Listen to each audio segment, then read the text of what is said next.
Hello, and welcome to another fully live episode of Hacking with Friends. My name is Kody Kinzie. I am a security researcher at Varonis, along with my good friend and fellow hacker, Kilian, here to talk about the hacker news of the week. Kilian, thank you for joining us today.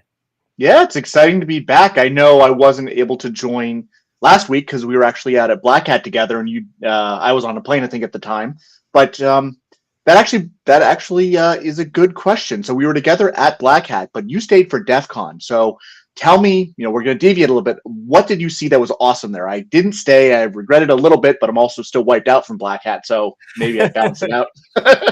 Yeah, so I think at Black Hat, it's like the perfect mixing pot of like corporate people, and then, as I like to call them, practitioners, like people that are like doing a lot of the security work. And they Yeah. you can kind of tell, like, about halfway through Black Hat, you start seeing people with like blinky badges, and like Mhm. they're wearing a lot of black, and they're not in suits, and they don't look like feds. And it's like, okay, like who are these new Right. groups of people, and what are their interests? And it's obviously like that's when our like CTF got slammed at our booth Yeah. at Varonis. Is Mhm. like it started out with people booking demos and asking questions about sales, and then all of a sudden it was these people like, hey, what's your CTF? I want to try it. Yeah. So those like rowdy CTF people are the DEF CON crowd. And once you Yep. cross over to DEF CON, the only people you really see in suits are like people going to like the policy village, whatever else that are in Yeah. government. So Mhm. what's cool is like, while there's a lot of like movers and shakers and stuff at Black Hat, like you tend to see, like deputies and people like that. When you go to Black Hat, you see like the head of like the NSA, like other people like Right. coming out to see like what's hot, like what are people Yep. talking about, like what kinds of things are getting attention amongst the people that really care about the details of this sort of thing. Mhm. So something that might be like a little bit too dry for Black Hat, or just like not the right audience because it's like too Black Hat. Ironically, Right. like they'll report on some of the really like detail heavy, like punk underground stuff that Mhm. maybe is not having the best like release, let's say, and Right. maybe the company that is affected like has not really responded or has been really cagey, and finally the researchers like, screw it, I'm just going to release this to Black Hat, Right. or sorry, at DEF CON, sorry. Yeah. Yeah, so you tend to see a lot more highly technical talks. The villages are really interesting. There's nothing really like the villages at Black Hat. The Right. villages are like self-organized areas that kind of like represent the space that or the interests that they are covering. So that could be the vote hacking village, or that could be the packet hacking village for like Wi-Fi Mhm. hacking, or the IoT hacking village, the Yeah. policy hacking village, like a biohacking village. Those are all distinct areas that have their own showrooms, their own like organizational groups, and then their own agendas for the conference. So there's talks that go through these individual villages that tend to be like pretty high quality. And although there are like big like talks going on in general at the conference, like you would see at Black Hat, Mhm. there's nothing like the actual villages mirrored Yeah. at Black Hat. All the area that's reserved for like vendors and stuff is like fragmented into these like interest Right. groups, each one of which is represented by very well spoken like experts about like Mhm. what they're interested in and how you could get started too. So all right, so some of my favorites this year, now that I've established the concepts of villages, the CTF village was one thing that had a lot of really interesting stuff, lots of Yeah. games, lots of things, and one of my favorites was actually it was the Moonlighter was the name of it, which was Mm. a satellite that you could connect to and hack from Nice. like just the conference floor. So one of my friends was able to actually download satellite imagery from it, from the camera on the satellite, while they were at the conference, like playing the CTF game. So being able to hack a satellite was like really, really cool and interesting. Mhm. Let's see. We also had the soda machine. Have you ever heard of that? No. All right, so I'm gonna look it up really quickly. Yeah. Shell on demand. I think it's called the Shell on Demand application, or Shell on Demand appliance. Yes, there we go. Okay. Let me see if I can get a good photo of it. So we talked about this a little bit last time, but here it is. If you saw this machine, what would you think it does? Well, I mean, looking at it here, it's advertising that it provides refreshing beverages, but I'm fairly certain that ooh, it distributes Linux flavors? Yes, it All sure right. does. Uh, So this is really cool because if you're doing a CTF, and this was located Yeah. in like the CTF village, you probably need like a Linux instance or something to Right. spin up and play the game. So by putting in a coin, this is actually hosting a number of servers on the inside of the soda machine. And when Oh, wow. you put in your coins, it'll spin up an instance of Dr. Callie or perhaps Debian Light or Sparkling or sorry, sugar-free BSD. Any one of these, it'll spin up an instance. It'll print out a little card that gives you the Mm. credentials for you to connect to it, and then you're off and running on your CTF. So that was really cool. Oh, wow. Less cool was the bomb threat or the bomb incident that caused Mm. the conference to be shut down on Saturday night. And everybody was holding their breath because we weren't sure if it was going to open again on Sunday, Yeah. if we were actually just not going to have a last day of con. But the Las Vegas SRT teams, aka the Gravy Seals, as they were affectionately called by the hackers there, were able to get in and like get everything handled in a relatively short period of time. So although a lot of the fun parties that were planned were canceled, it was still a really, really fun kind of thing. Let's see. Flashing vending machine. Okay, so if you're in the chat and you're wondering exactly what this does, it's actually inside this vending machine is a bunch of servers. So these servers can be provisioned by pressing one of these buttons and like putting in a couple coins, and it will provision you an internet connected like Debian server and print out a little card for you to then go to your terminal and SSH into it and then begin playing the CTF. So it's actually like this is actually a server rack that is in the shape of a soda machine. And apparently someone in our chat bought a Dr. Callie. That's super cool. I would like honestly, I think this is one of the most creative things I've seen at the conference. This was, I guess, the second year of having this at DEF CON, but it's just one of those like, you see it in the corner of your eye and you're like, oh, a soda machine. That's Right. nice. You go up to it thirsty, and then you end up with a virtual machine capable of, winning you a prize at one of the CTFs. So perhaps not very refreshing in all cases, but definitely a nice surprise for hackers that were going there to try to, hack a CTF. So what else happened there? I'm not gonna lie, I love that. I love that. That's so cool. No, for real. Like being able to take something and functionally make it, like Yeah. a new installation. Like this is like kind of hacker art at its finest. And also it's Yes, purely that's exactly it. functional. Like having a big server rack just out there, like looking lame. Like these things are already designed to refrigerate, the thing inside of them. So being able to host a bunch of server racks, like extremely creative and very cool execution. So this is just the kind of thing that you tend to see at DEF CON and not at Black Hat. Right. All right. Okay. Actually, yeah, I think you're right. That was in the chill out room, which was directly across from the CTF village. So yes, I remember a little bit of walking, getting from one point to the other. All right. So what else happened at Black Hat and DEF CON? So a lot of people got COVID.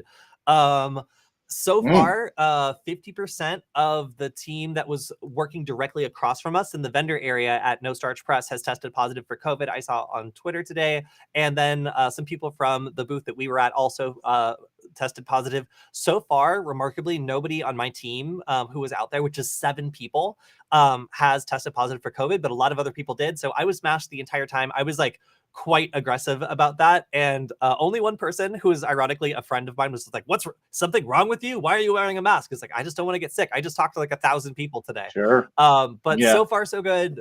Just a little worried about that because I've been seeing a lot of tweets about people who ended up getting sick at the conference. Of course, it's no big surprise. Like it's big conference full of people that traveled from all over the place, all mixing together. But it seems like we had gotten lucky, and I just want to thank also everyone who did come up to the booth and didn't give me any grief about wearing a mask at the conference, and sometimes being the only one doing it. So appreciate that. So also I did a badge game. So this was something that took quite some time to do. I went into the whole process last time, but basically almost everybody that I knew in my entire life came together over the course of 3 months to make this badge a reality. We ended up selling out of them, and they started out with this like goofy prototype that I made to test out the idea 3 months ago. I shipped this out to my friends and then started testing out with the Flipper Zero to see if I could like turn on and off the TV using a captured remote signal. And then we got into production. So fun fact, we were all actually going to go with this version instead that had the the blaster moved to a different area, but we decided that maybe that was a bit much. So in the end, this is the design we went with. But there was a bunch of other designs that we kind of considered before going into this. After doing that, we got our first prototype, and we were really worried that the power wasn't going to work. So we had this LiPo charging circuit for like a long-lasting, cool, rechargeable LiPo battery, but then also this big outline for a bunch of AA batteries as well, which actually worked. So put that together, got it to work. There was no pixel art, but I just made some AI generated stuff and tried it out, and everything seemed to be working. And then I sent our prototypes off to our developers to start working on the software. We got our final version like right before I actually went out to our New York trip, which feels like a million years ago, but was actually what, like less than a month ago. Yeah, very, very recently. So at that point, I got to get all of my friends together into Null Space Labs, which is, if you haven't seen it before, this is the Los Angeles hackerspace where I spend most of my time when I'm in LA. It's huge, as you can see, and everybody, including Angelina, who's been on the show several times, Irish, who's famous for our Irish Tracker episode, and then Brandon, our friend who has been working on the software, plus Nick, who used to be on the Nullbyte channel. This was just day one of our Nugget night. We had a full-on other Nugget night with even more people who came by to the space. Soldered them together, got everything working, had to flash them the morning of the conference because that's when the software was done. And in the end, had a huge reception for it. Lots of people were lining up and buying them at the vendor area at Hacker Warehouse. And it was great. It was super cool. This is also something I was kind of testing out to see, is this something that would like do well at Black Hat? Like if all those like corporate people found like a little version of this game that they could run around and zap each other, like would they think that was cool? Would they enjoy it? So I think the answer is probably yes. And looking at something we could do on a, like a low budget at Black Hat is kind of my idea, to see if this idea was so popular at Black Hat, like will people think that it's cute at DEF CON, or sorry, at Black Hat too? I keep getting the two confused because they were back to back. They're like almost the same experience for me. But yeah, so this was a fun little game we were able to prototype in a very short period of time. And from concept to execution and like having this actually done and at the conference was a trip. We are kind of part of the like the Badge Life Society that makes these custom badges and custom experiences for DEF CON, just to bring something neat to the community and like be able to bring all our friends together to work on something big. So it was super cool being able to put this out and be able to have this kind of like, you know, zap each other. Yeah. Cool. All right. So that was kind of my take on DEF CON. There was a lot of stuff that happened there. I enjoyed being able to work with all my friends, and also, of course, to see you and all the other Veronis people. I will say also, the Veronis people were running wild at DEF CON. They were so excited. So our security researchers, you know, do all sorts of crazy stuff. You know, they do a lot of like very technical research, which is often like too dry really for like some of the conferences we go to, like Salesforce or whatever. But they realized after going to DEF CON that like, you know, the people at DEF CON are going to eat this up. So our whole security team was like super energized and seemed to like want to go back and present and like represent us like a lot more. So that was cool, because I feel like now that I finally got a couple more Veronis people to go to Black, I almost did it again, Kilian, to DEF CON instead of Black Hat. They really started to understand like how we could make an impact there. So lots of cool stuff. You can see also, this was my friend Shota, like picked up one of our badges. This is the kind of stuff that was that people were snapping up at DEF CON. A lot of these very unique badges, also of course some fun hacker tools like the flipper. But being able to get your hands on all these like cute, interesting, and unique electronics is kind of what makes this special. Oh yeah, and then last up, I told you about the cyber camp I did last month. We made these Meow Mixer badges, and like they were very popular amongst the kids. Wait, Kilian, why are you so small? Have you been this small the whole time? I'm so sorry for that. There you go. I've upgraded you. But yeah, so this little badge I thought might be, you know, marginally interesting at DEF CON. So I brought like maybe 100 or so, and we sold out like that. Like I like ran out of resistors. I was like running around trying to find more resistors for them. And it turns out that people just really like having like a good experience and being able to like, like put something together themselves that's easy, simple, and straightforward. So super fun. Again, want to shout out to everybody who stopped by and said hello. A lot of people have been watching this show, and I got to turn on some other people that were Nullbyte fans to this show. So yeah, very, very cool to get to meet some of you and hear your stories about how our content either helped you out, get started into, you know, your hacking career, or how it has piqued an interest in general. So yeah, really, really enjoyed all of it. That was I was gonna say it was fun. I actually met some of your fans and supporters from your in-person classes that you did out in LA too. I had a couple nice conversations with some folks. So that was nice to see people coming out live to that. I also want to mention James said that there was an Aloha Locksmith conference. One of the vendors at Black Hat actually had a lock picking. I'm not sure. It's not a demonstration, but they had a little. I was like so close to going over and try it, but we were there working, so I didn't want to take up time from other people who are potential customers. But I was really tempted. I haven't done that in a long time, and I miss it. That's all I'll say. Yeah.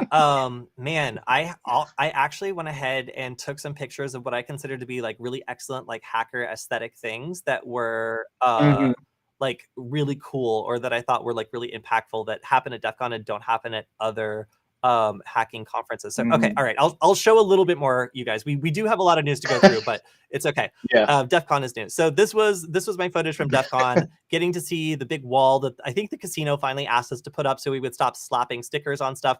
But and this was the satellite that you got to hack. Like, that was super cool. But I think these are one of the coolest things. So this looks like it's just like a decorative like table display. It's all like cyberpunk and stuff, but it's actually like a lockpicking challenge. It's like a little lockpicking CTF.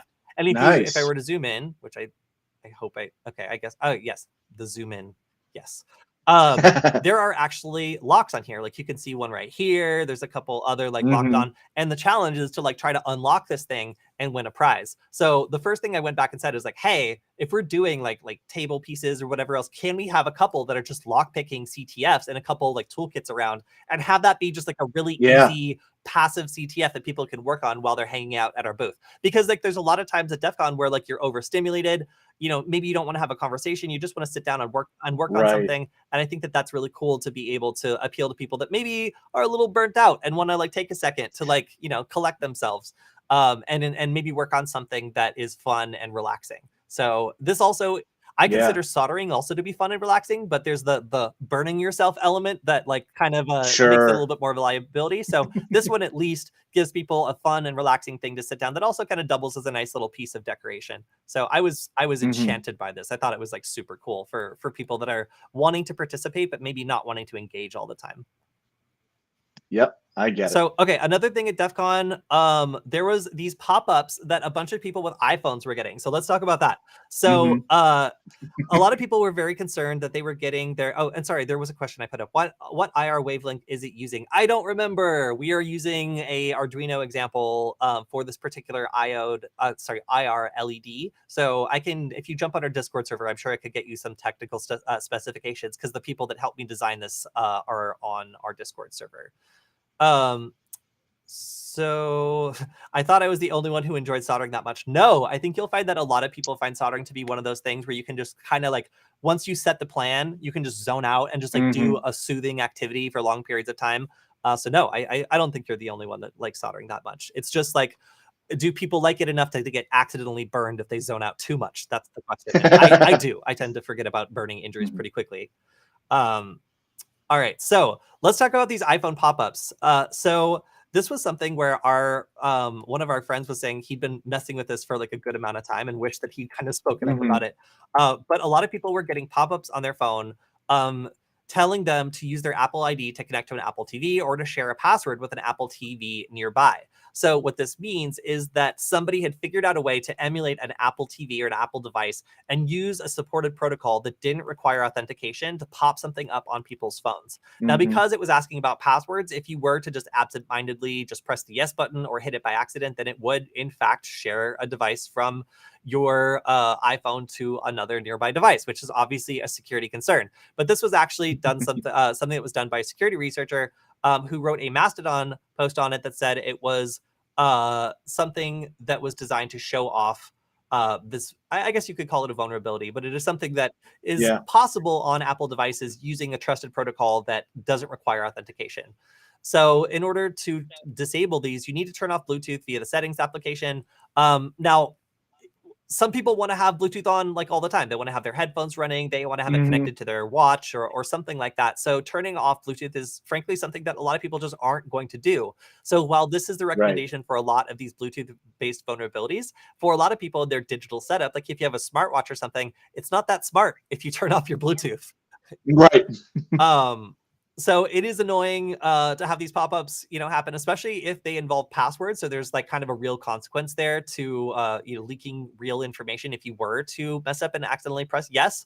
Um, but I mean, primarily here is just to be aware of what the trade-off is for having Bluetooth on all the time. It means that some of these Mhm. protocols that are baked into the phone that don't require authentication can be triggered pretty arbitrarily. And while it doesn't look like there was a real attempt to exploit passwords here or try to like gather passwords from the attack, it was kind of a way of showing people that there is a lot of things you can do to interact with iPhones just using Bluetooth, and that if Mhm. you don't turn that off, you're kind of just signing up to be bothered with stuff like this, and should kind of be ready for it, because that's what happens when you have Bluetooth on all the time. And there are protocols that can do these pop-ups, Right. prompting you to do pretty sensitive things like share like contacts or share passwords with just like an open source device.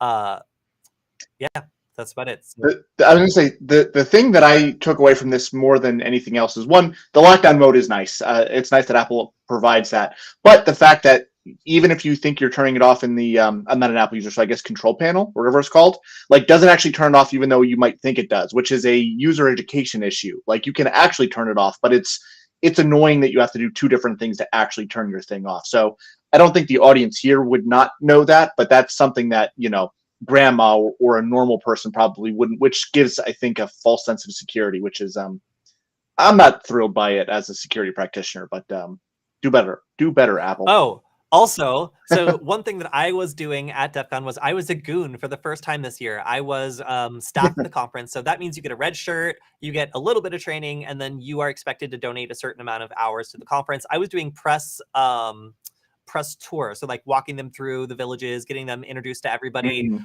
Um, but I was also working with Melanie Ensign, the person who is in charge of the DEF CON Nice. press room. So it's funny that this article says that when asked whether the conference organizers had seen the pop-ups themselves or whether they had been reported to them by attendees, DEF CON spokesperson Melanie Ensign simply sent a link to the Mastodon post. That is indeed the Melanie that I know. So yes, this was definitely caused a little bit of a stir. There's always people looking for like a scary 0-day dropping at Mhm. DEF CON ever since that Broad Pond thing happened like years ago. Um, Yeah. but yeah, seems like not this year. It was more of like a spook and an experiment than an actual like mass exploitation of anything. Right. All right, all right. So I'm actually going to start on the end here because there's a lot of things that I Sure. think are Mhm. bigger on this end. So I do not use Windows that much. Kilian, confirm this for me. Windows still does not natively support opening a zip file. Is this true? Zip files, yes. RAR files, no, I don't believe. And if you're using like Okay, okay, GZ files, I don't believe either. But zip natively, okay. absolutely. But WinRAR is still around. That's taking me Okay, back. okay, okay. So I thought that for some reason this article seemed to imply that like, it like there was a lot of like reasons to use like WinRAR just based on what Windows could and couldn't natively do. So it's Mhm. RAR files then that it can't do. Okay, Right. got it, Yep. got it. Yeah, all right, all right. So I got scared for a second because I'm like, if it can't do zip files, like then we're truly in trouble. But okay, so I was wrong. This is just RAR files, but still, what the vulnerability here appears to be is that if you are using WinRAR, you can accidentally have arbitrary code triggered if you are to just unzip something. So Mhm. typically, like zipping or compressing something is used as a technique to make it harder to scan for Mhm. malicious stuff. So typically, like security scanners can't really get very far into like zipped or compressed files, and that's why it is used for obfuscation Mhm. all the time. The idea here, though, is that instead of merely obfuscating malicious code, it will actually run it as soon as you unzip it. So typically you would need to like unzip something and then run something that you had just unzipped. But Right. this actually removes a step for the adversary and makes it so that they can run arbitrary code when you're just unpacking this compressed file. So it's kind of elegant because you're getting two benefits as an attacker for in one attack. You're getting the benefit of hiding the malicious code and making it difficult to detect through obfuscation, but also the ability to execute just when somebody, tries to unrar rather than Yeah. unzip a particular file. So of course you still need to trick somebody into like doing this, but with the social engineering attack and with Mhm. how many people are used to using WinRAR, it's not that difficult. I would imagine to get people to unrar something, and Right. even if they don't click on it, it doesn't matter because it means you could have already infected them. Mhm. But I think it's fixed now too. I believe the article said that they had a patch out already, or oh, there it is. Actually, it's right above where you're at. version 6.23 addresses it. So if you're using a if you're using WinRAR, probably upgrade. Okay, everyone, we need to pause the stream for a second because this guy is moving his car. So we'll be back. Okay, just kidding. It's recorded, bro. You'll catch up. It's fine. All right. So this one is merely funny. Hotmail has not been delivered today. This was reported on August 18th. It is still August 18th, and I have not seen an update on this article. I'm going to refresh it though and see, because I read this like an hour ago. So is there an update? Do we have it? No. They've asked for an updated change, but a reply was not available. So what is happening is that Microsoft has misconfigured DNS for Hotmail in a way that causes it to fail the sender protection framework check and be either just not delivered at all or sent to spam automatically when being sent to like Gmail accounts. So as of right now, it seems like this is still an issue. And just because I feel like so many people have had an issue like this and it ends up being DNS, it was DNS. So this is a DNS record that was updated for the sender protection framework that didn't include a key record, and that was causing delivery errors. They removed this from include spfframework.outlook.com record from Hotmail's SPF record, causing anything going through outlook.com to fail. So this obviously is an issue for anybody who is sending email with Hotmail. I don't know how popular Hotmail is anymore. My mom uses it though, so there's certainly a generation that is entrenched in Hotmail who now has been silenced. So I imagine as Hotmail is still, top of mind for Microsoft, this will be resolved relatively quickly. And as it is DNS, it should be relatively easy to fix, but it might take some time to propagate. So this looks like an ongoing outage, again, caused by DNS, not any sort of like hacking activity, but at least as far as we can see. But yeah, so anybody who uses Hotmail might be having a hard day today. Yeah, it's funny. I was going to say the reason that it hasn't been fixed is because all the old folks, grandma hasn't noticed, and probably if anything, spam has probably got cut down. But all jokes aside, it is interesting how much of the internet is reliant upon DNS. But how rarely I think most of us think about it in terms of like issues. Yeah. No, in terms of like the way that everything on the internet finds each other, like the one class I took on networking taught me more about the way the internet works at scale than anything else I'd ever learned. It was like routing and switching was like a huge eye opener for me because it really like showed me how dependent we are on these DNS records and how if certain third-party companies went down, like we would be truly in trouble for being able to find or access a lot of our favorite sites. This is the most savage burn so far of the stream. Even Microsoft forgot about Hotmail. Roberto, that was cold. Oh, I love it. All right, next up. So this is like, I don't know why this was in the news, but it annoys me so much that I want to include it because I think that like it's actually useful. If you've ever had like the task manager up and like it's sorted by like something that keeps constantly changing and you just want to like click on something, seems like there's now a shortcut that prevents you from needing to do whatever dumb thing you've been doing in the past to get that to stop enough to click on one thing, and you can just press down the control key and it will freeze all those programs that are jumping around frantically. Look at this. How are you supposed to click on anything? It's all moving around. So in order to listen, I love this. 100% of the time that I'm on my work computer, I have Task Manager open because this thing never behaves normally. So I want to see what it's doing. This is life-changing. I'm not going to lie. For primarily a Windows user, I love this. This is revolutionary. Yeah, no, for real. I know on Mac OS, there's ways of like freezing this already, or at least I think there is. I was just like, why is this news? But like you said, this is definitely something that's going to be useful for anybody that's got tired of jumping around and trying to capture the Windows desktop manager or whatever as it's like moving around and jumbling itself. So little performance update that seems to be appreciated by a lot of people. So if you're a Windows user, congratulations. All right, so out of everybody at Black Hat, I have to shout out CISA for giving out the absolute best stickers. For a federal agency, they did a really good job of this. And it seems like they're coming into somewhat of a budget for like marketing and outreach, because they definitely had much more of a significant presence at Black Hat than any other federal agency that I saw did. I mean, Kilian, did you see any other federal agency at Black Hat? No, I expected to see like the FBI or the NSA or somebody else, but I didn't see them unless they were hiding. Yeah, I walked all over the whole conference floor, and I frankly, like, I didn't see the FBI, I didn't see the NSA, I didn't see any of the normal people that I see. But I did see CISA, and they had a huge space, and they were doing a lot of cool stuff, and their stickers were good. So I'm like, okay, this is the sign of an organization that is receiving funding and attention.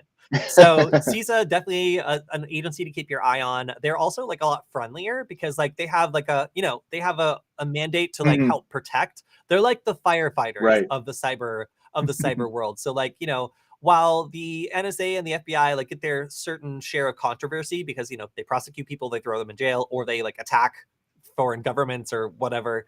Allegedly. CISA has like a pretty firefighter-y role. Like they sound the alarm, they try to help private businesses. They're a pretty like uncontroversial agency so far.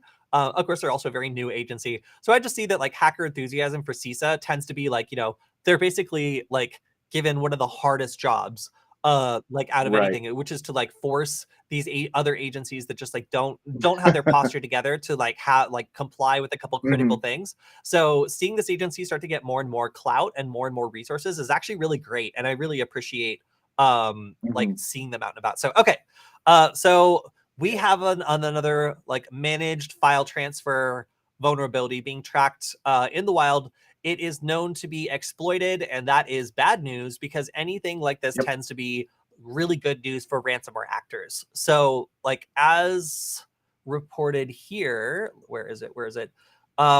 The threat actor could upload a web shell and gain full access to the storage and all of its files, which kind of for ransomware groups like Clop means exploitation or extortion attacks by either ransomwaring everything and then trying to get money that way, or doing that plus extracting files and then threatening to release them seems to be the major concern here.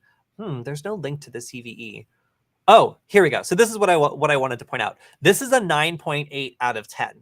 That is really, really bad, I think is the technical term. Yeah. Yes, that's a pretty big number out of a pretty reasonable number. I'm probably patch this. Yes. I would say. I don't know. Hopefully we catch this ahead of time, and now that it's been out there, I mean, I think we still have Clop articles to discuss in this one. We don't need another Clop. I mean, I think everybody in the world has free credit monitoring at this point from Clop, so let's patch that. Yeah. Anytime as a hacker, I see the words managed file transfer vulnerability and then like CVE score of like more than 9, that to me is impending news, especially if it's already been said that it's been exploited by CISA. That means that this is going to be, I don't know if it's going to be as big as like some of the last like, oh my gosh, like the stuff that we keep hearing over and over and over from like Clop ransomware's like last like exploit of this of these managed transfer vulnerabilities.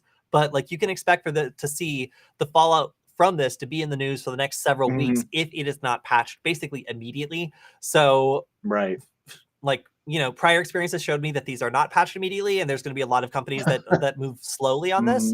And as a result, you're probably going to see a lot of these companies in the news in the next couple of weeks tracking on this Citrix share file storage zone vulnerability. So keep your eyes out for this. If you work with this product, you need to update it immediately. It seems like the flaw was an AES encryption.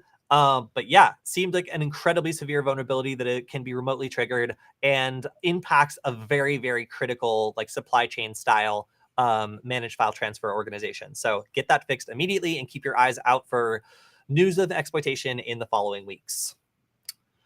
All right, so this is kind of just a ransomware or a cybercrime gang update. This is a group, Black Hat, that had gone dormant for, I believe, about 6 months or so after the main developer, I think I'm not confusing this with another group, was arrested. So it looks like they implemented a bunch of new features.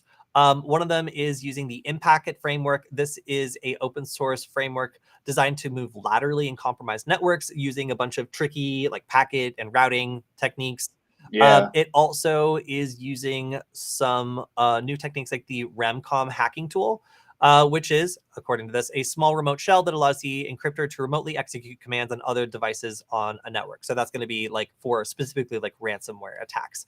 So just, another evolution in the way that these cybercrime gangs integrate up and coming open source projects into their ransomware toolkits. As these come out and things are really become popular in the hacker community, they frequently get integrated into these toolkits, and that's exactly what we're seeing again here. Exactly. All right, so this was first reported on Bleeping Computer. Sometimes when we talk about these like supply chain like issues, it's not actually a threat actor that is going in there and making the changes. Sometimes, for example, if you get somebody who's maintaining like an open source package and it's used by all these people, we've seen people rage out before because they're not getting any compensation for it and they don't want to maintain it anymore. Well, here's another way that these open source people who kind of burn out on their projects or just aren't getting enough compensation can end up kind of like poisoning something. Oh no, Kilian's gone. Uh-oh. Well, all right, he'll be back. All right. So in this case, it looks like Mock, which was a very, very popular project that had been downloaded 476 million times over the course of its lifetime, updated itself to include another project called SponsorLink. Now, Kilian has returned. Hello, Kilian. Welcome back. Hello. All right, so I was just saying, this open source project suddenly, without telling anyone, included something called SponsorLink.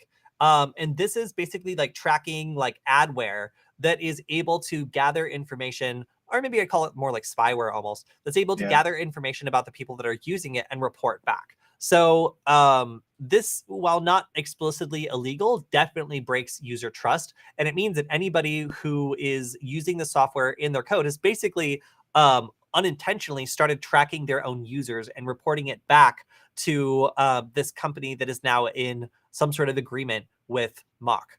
So this is, and Kilian's gone again. Oh no.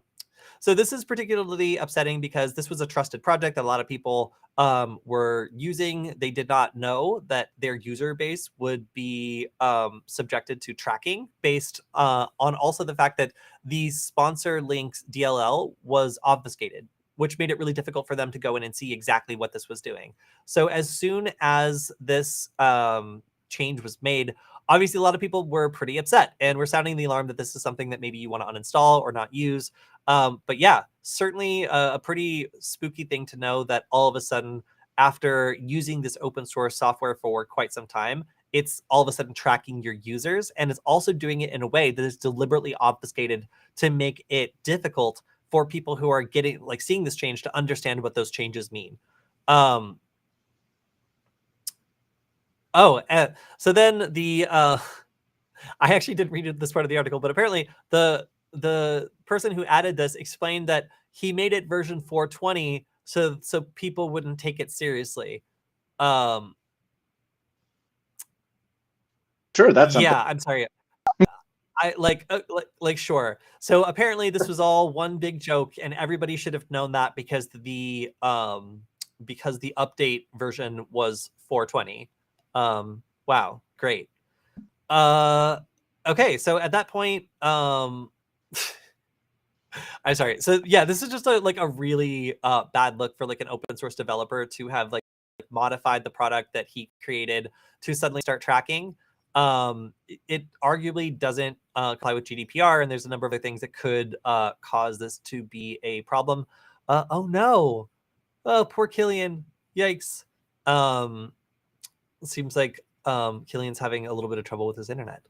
But anyway, we'll forage on. I'm sure it will sort itself out. All right, so this is something that I've seen people talking about, and it was kind of my first time like learning about this tool. But it seems like an open source project called Merlin is gaining traction amongst all sorts of hackers, both security researchers and also black hats who have been targeting Ukraine in a series of attacks. So it's also very popular amongst red teamers. To gain a foothold on compromised networks, and has support for HTTP over TLS, HTTP3, and a number of other useful features for anybody who wants to gain a beachhead and be able to attack a system. Hello, Kilian. I'm sorry that your computer seems a little sick. You know what? Because I was trash talking that my task manager here, and it says, "Oh, maybe I should see what's running." Yeah, well, maybe that new trick will work, and you'll be able to prevent it from jumping around. It does work. So there we go. I just tried it. So I have no idea what's wrong with my computer today. Okay, I'm gonna move on to the next one. Mostly because I really enjoy that Bleeping Computer has started using Midjourney to create their headlines, because they used to be like such like random stock images, and now they're able to really have fun with it. This is Mustached Bouncer himself. And as a former bouncer, I have to say this has a lot of stereotypes involved, but I'll accept it. It is still better than some of the previous. That's a powerful mustache. I'm in awe. Yeah. James says that you're like that mole in the whack-a-mole game. You pop up and the internet just whacks you back down again. You poor thing. All right, so Mustache Bouncer is not in fact a new Mustache Bouncer. It is instead a adversary in the middle group that is attacking Belarusian ISPs to hack foreign embassies. So what does this mean?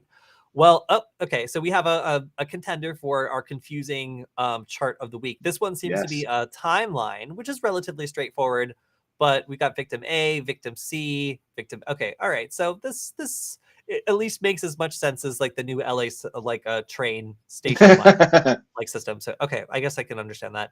But the idea here is that somebody is hacking into internet service providers in Belarus and then rerouting things to pop up fake update pages so that it can execute like phishing attacks and other sorts of attacks against foreign embassies. So when you're in Belarus and your phone is connecting to an internet service provider there, it's very likely an adversary would be able to target you and start running attacks either with the complicity of the ISP or without their knowledge.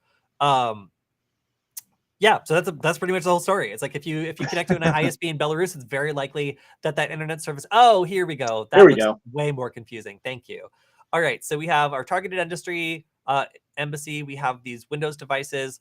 It tries to go to a captive portal, msconnecttest.com. Redirects the DPI service, does something. We get a download somewhere. This is a real CNC server. Okay, that's cool. And then we get a fake update that gets dropped. Then we hey, what I will point out is a couple of instances of DNS in here, everybody. DNS is back. Couple more downloads. Okay, this is officially my submission for most confusing graph of the week. I lose it pretty much as soon as we leave the targeted embassy. None of this makes sense to me anymore. There's a lot of downloads. We've got an ear going on. This is the DPI device at the ISP.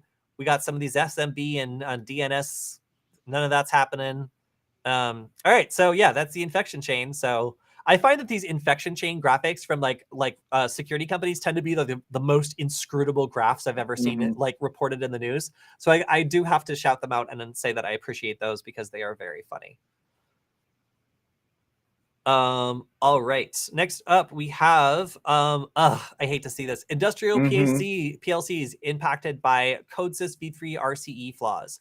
So these are relatively severe. I think these are like 8 point something CVEs, which is obviously not good and allows for a number of different attacks, one of which is just a denial of service attack, which could be, depending on what that PLC is doing, enough to destroy something or enough to cause substantial problems. So this is a buffer overflow opportunity that allows attackers to then eventually, need to do some sort of like brute forcing to fully exploit. But the problem still is pretty severe, and I would say that a lot of these PLCs are not updated very frequently. That is a huge problem with these sorts of devices, is that they're frequently like running in an environment where they're protected or not allowed to be updated or upgraded without like substantial overhaul. So the fact that these just don't tend to get upgraded for a very long time is really why these particular vulnerabilities are so important. All right, that's all I got on that one. Let's go.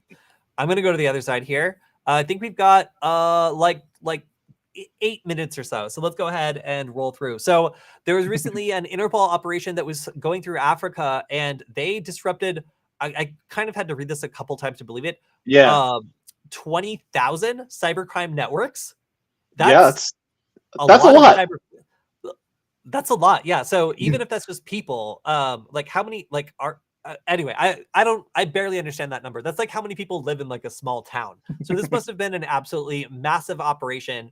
Hmm. Um, they were apparently responsible for financial losses of $40 million, and this had been just a lot of like malicious infrastructure, Yeah, a lot of like credit card and like stealer kind of like operations, phishing links and documents, scam IP addresses, and then 400 malicious URLs, IP and botnets. Um, they also broke it down by country. 3 suspects arrested for $850,000 in an online art scam. interesting. Nigeria, one individual arrested for defrauding a single Gambian victim. All right. Uh, 2 money mules arrested, 185 malicious IPs taken down through proactive measures and partnerships, 2 darknet sites shut down, and 615 malware hosters taken down by authorities. What's Interesting. interesting is like of all the stuff that was like listed, that seems a little light for Right. 20,000 cybercrime networks. But again, it just seems like a massive amount of like operations and other things that were executed to be a part of this. I think it was called like African Cyber Surge. Ah, yes. Hmm. That is attempting to take down some of these notorious organizations that are targeting people and victims worldwide and resulting in a lot of damages.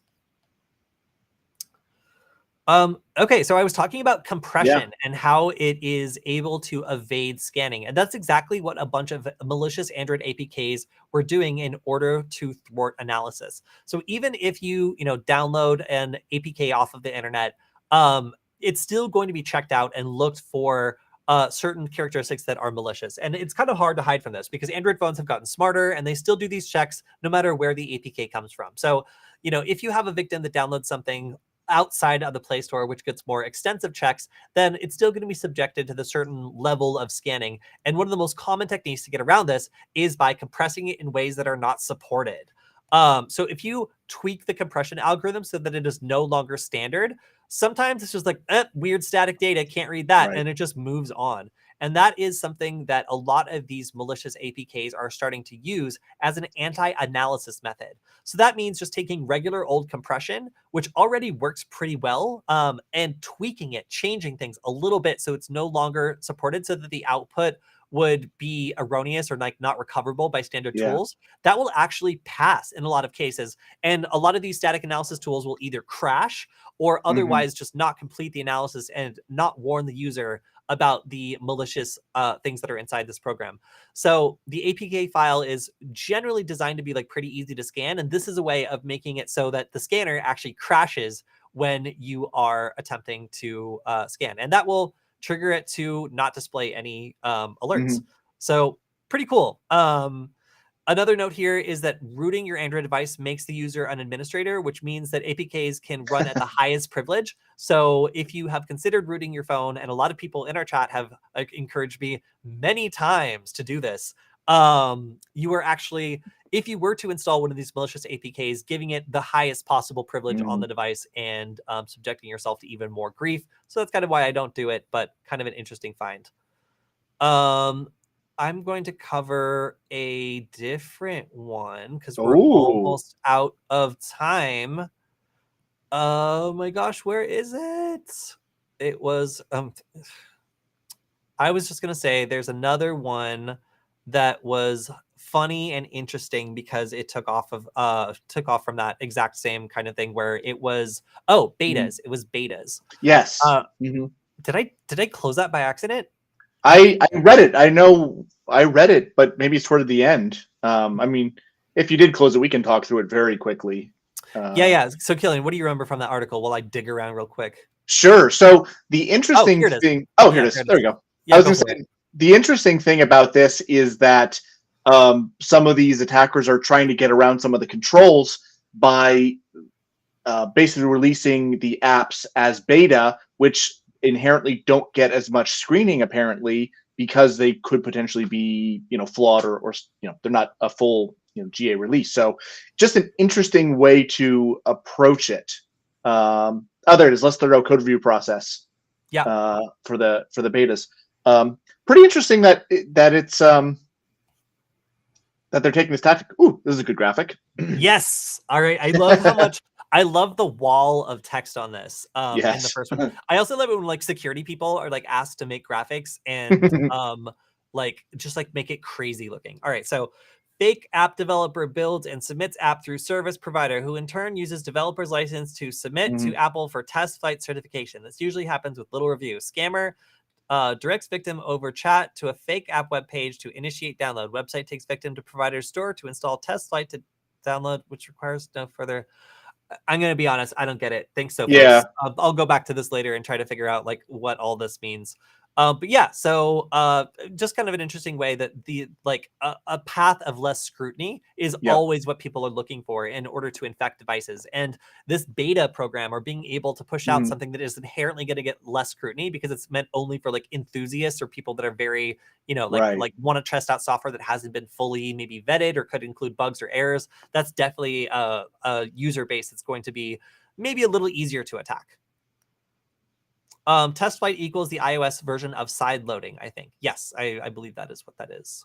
Yeah, because I mean, I haven't done any like actual development in a really long time, but I know for iOS development, there are ways to run your own custom stuff that without going through it, even if you're not planning to be a full developer. So maybe this is what it's called now. It's been so long that I don't think it was called test flight back in the day, but then again, maybe it was. Yeah. Yeah. All right. So a couple of things we can cover really fast. LinkedIn is being targeted in a widespread hijacking campaign. And if you've ever like worked with LinkedIn, you might know that like their customer service is a little slow. And this is being amplified by the fact that there's a 6,000%, or was it 5 or 6,000% increase in people searching for help on getting a compromised LinkedIn account fixed. So there's a number of different like phishing scams that are attempting to like target 5,000% increase in Google Trends searching for LinkedIn hacked or LinkedIn account hijacked. The thing that's interesting here is that the people that are taking over the accounts using credentials or brute forcing attacks are transferring the email over to a rambler.ru service and then setting up two-factor authentication on the account. So that means that in order to like get this back, you would need to go through a whole process because at this point, you know, you can't prove that you are who you say you are, and full authentication has been, I would say kind of robust authentication has been switched over to the attacker. In some cases, it looks like the attackers are requesting a ransom to give it back. It's unknown how much these people would pay for access back to their LinkedIn account. But either way, it is problematic. And it is, as I said, made even worse by a very, very slow response from LinkedIn's customer support. All right, what else can we do quickly? I was going to say the very first one's a good one then, too. This one? RIP Anon files. Yeah. I only have experience with this because I believe one of our attack labs that our security researchers at Varonis did a few years ago, it was a fully real attack. Kody, I think you and I might have even done this on a stream where we executed some custom ransomware code that our security researchers did, and I believe we used Anon files to really exfiltrate the sample data from these labs. And that's why I know it primarily. But why would anybody be surprised that a file sharing service deliberately called Anon files and designed to not record anything would be abused by people looking to do nefarious things? Who would have thought? Yep. Yeah. So if even our researchers were using it as just like a step in like a cybercrime event, then yeah, the level of abuse here was pretty crazy. So it seems like the people who ran it are now offering it for sale. I bet some security research company is going to buy it and just be like, yeah, everything's the same. And then on the back end, just be like, we provide threat intelligence based on darknet chatter. But it's actually just people like uploading stuff to Kody, files.com. Did you just come up with a great business plan? I've just seen so many cybersecurity companies that like either buy data from hackers on the darknet Mhm. or like provide like almost like provide infrastructure for them and then like monitor it. Right. You know, like they make money and it doesn't seem like they're getting prosecuted. So it seems like there's a like kind of a gold rush for companies that have figured out that they can really like push it when it comes to like what's legal and what's allowed in Mhm. order to get like like real-time threat intelligence or Right. whatever. I would never do it personally because it seems like a terrible idea and it didn't end well for the you know, for the people who were running the service before. But maybe if like, you know, this was purchased by a front for the CIA, it would suddenly be a profitable organization again. Who knows? Mhm. All right. I think we're pretty much out of time. If there's any other really short, let's see. Ford is selling a car that has Wi-Fi vulnerabilities, but says it's still safe to drive. You can cause a buffer overflow, and you could potentially do remote code execution, but it says the vehicle driving safety isn't impacted. There's a lot of vehicles that are impacted by this. You can Patrick trigger it, Ford. Yeah. yeah, and you can trigger it using a buffer overflow with a specially crafted frame. Um, so it looks like they're going to offer a patch but you'll have to do it for download and installation via USB, so you can expect these cars to remain vulnerable probably forever, as far as I can imagine. So most of the modern ones have auto updaters built into them. I no longer do, but I had a Ford, and I could connect it to my Wi-Fi and have it check for updates, which was always nice because it would update occasionally on me. But yeah, if you are not using that, usually inside like the glove box or the center console, there is a USB port to update, and they'll do it at the dealership too occasionally. So I guess if anybody's driving a Ford out there, when they release it, if you're not comfortable, take it to the dealer; they'll do it for you. Yeah. The fact that you got to do it, the fact you got to do it over USB, at least in some Right, cases, to me is funny because that's just an extra step. Like nobody wants to plug their USB drive into their car. right. So okay, this is another one we can cover really quickly. Like this is such a mean thing to do. It's such a like a reverse attack. So there's an increasing cybercrime trend of pretending to be a like recovery service for cryptocurrency. Right. So if you get hit by like a cryptocurrency like thief, then this other company will take your money to go and pretend to try to recover it. So they'll be like, okay, we got access to your funds. Now we just need your wallet information so we can deposit it back into your wallet. And then they'll just Mhm. take anything you have left in your wallet after Right. the original amount was taken. So yeah, it seems like cybercrime is so prevalent now that there's another layer of cybercrime on top of the cybercrime. And that being like extorting people that have already become victims of cybercrime Right. because they're perceived to be, I guess, prime targets or at least maybe a little Right. gullible. I mean, I feel like there's a missed opportunity to call this like the Exhibit ransomware group. There's a throwback from for people of a certain age that remember Pimp My Ride. Yeah, if you also want to see a whole bunch of these scams, you can just use all of these keywords in a Twitter post, Yes. and it will summon the bots to like arrive and like try to sell you various services. You can always tell how healthy a bot ecosystem is by using a bunch of key trigger words in a Twitter post and seeing how many automated replies Hmm. that you get. Okay, we are now 5 minutes over. I think that that's most of all the stuff we're going to cover today.